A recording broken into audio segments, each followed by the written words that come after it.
Corruption has been a recurring theme of the war in Ukraine. It began with the Kremlin's fundamental miscalculation that led to the invasion to begin with.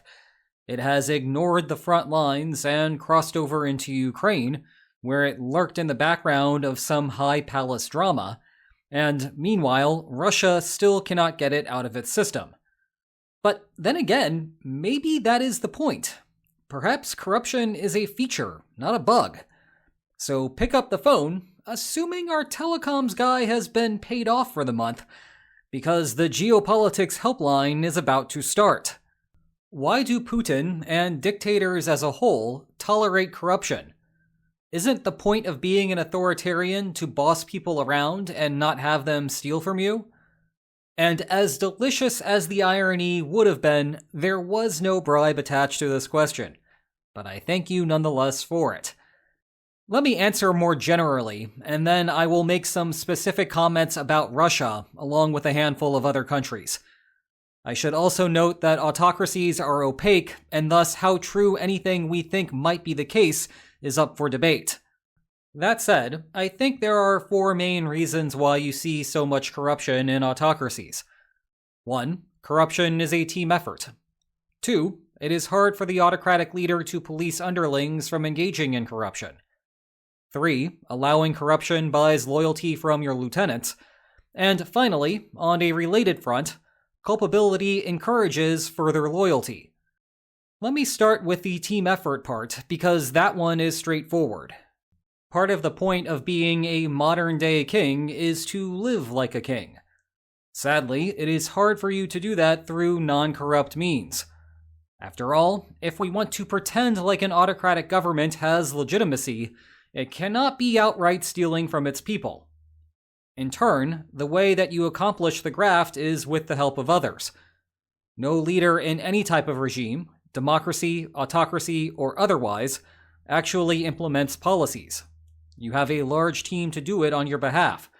If you plan on implementing corrupt policies, inevitably those lieutenants must be on the take as well, and thus you have a system where everyone is involved. To draw an analogy, the boss of a crime family keeps the lion's share of the organization's rent, but everyone else is there to make money. Purely from a logistical standpoint, they need dirty money for you to get dirty money. I suppose you could try to structure a state bureaucracy that only hires bureaucrats through apparently legitimate processes into normal government offices. They then take their government salaries, and that comes with the expectation that they will not siphon off any more. Somehow through this, you as the leader are also enriching yourself, maybe through those tax dollars. However, transitioning to point 2, goodness, that would be hard to get to work in practice. Imagine some of those bureaucrats begin creating side projects within the government that are actually roundabout ways to put money into their own pockets, or their family's pockets, or their friends' pockets. How do you go about enforcing the rule that such graft is not allowed? In well-functioning governments, the way that would normally work is that you have a strong government agency that polices this illegal activity. For example, the FBI. They love looking into elected officials or bureaucrats who do naughty things. But in an autocracy, this is a double-edged sword.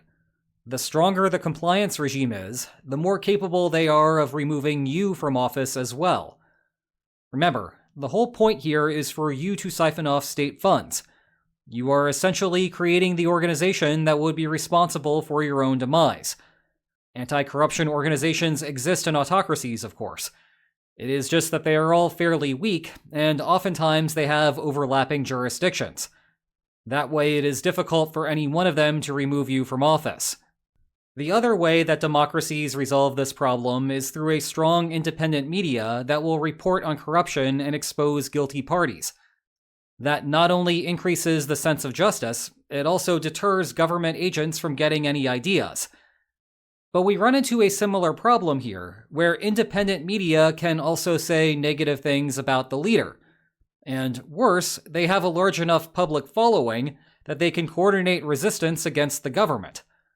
I suspect after having listened to me for more than 4 years now, you probably understand the importance of coordinating resistance in autocracies, so I will not belabor that point further. The third reason is to buy loyalty. And I recognize that the first, third, and fourth of these points will bleed into each other a bit, but there is a difference between working together and trying to instill long-run cooperation with your allies. Zooming out, there are two broad ways that governments try to secure power. One way is through legitimacy. You see this most commonly in democracies, where the fact that I have won an election inherently makes me the legitimate leader of my country.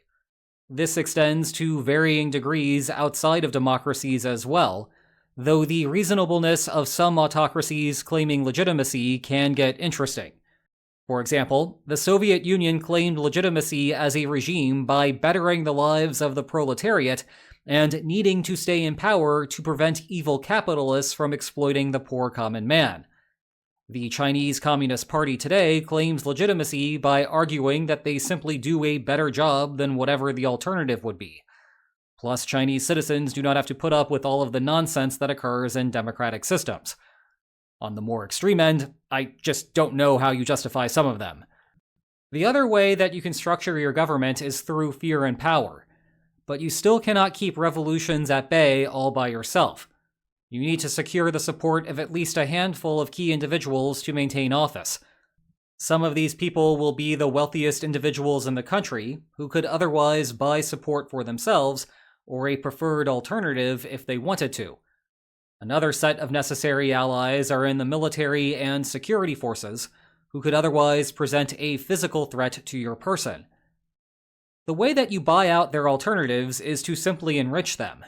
Money is a good solution to most of life's problems. Note that this point breaks a little bit from the viewer's original question, because, in practice, autocrats rarely have completely dictatorial powers. Democracies have presidents and prime ministers beholden to electorates. Autocracies have autocrats beholden to what political scientists call selectorates. Again, the size of an autocrat's selectorate will vary from country to country, but they still cannot try to extract all of the wealth for themselves. They need to also secure political support from others. This is what makes this third explanation distinct from the first. I have to offer support to you, not just because I need you to physically do corrupt things to make money. I also want you to be on my side today and in the future. And we therefore end up back at bribery and graft. We are not in a democratic system here. The lack of legitimacy causes them to struggle to bring in revenues through normal means, which leaves shady pathways to financial enrichment. Finally, ensuring that you are on the take gives me confidence that you will be loyal to me in the future, because now you are culpable for crimes. I know what you are doing. I am even low-key encouraging it. But that also gives me the power to arrest you tomorrow with real charges of your crimes. Consequently, I would strongly encourage you to behave in a respectful manner toward me. Otherwise, you might find yourself having trouble balancing the next time you are near a window. So why do Putin and dictators as a whole tolerate corruption? They do not have much of a choice if they want to get rich. It is what keeps them in office to the best of their abilities. Meanwhile, you can keep me blabbering on by clicking here to view the entire Geopolitics Helpline archive. And if you enjoyed today's video, then please like, share, and subscribe, and I will see you tomorrow. Take care.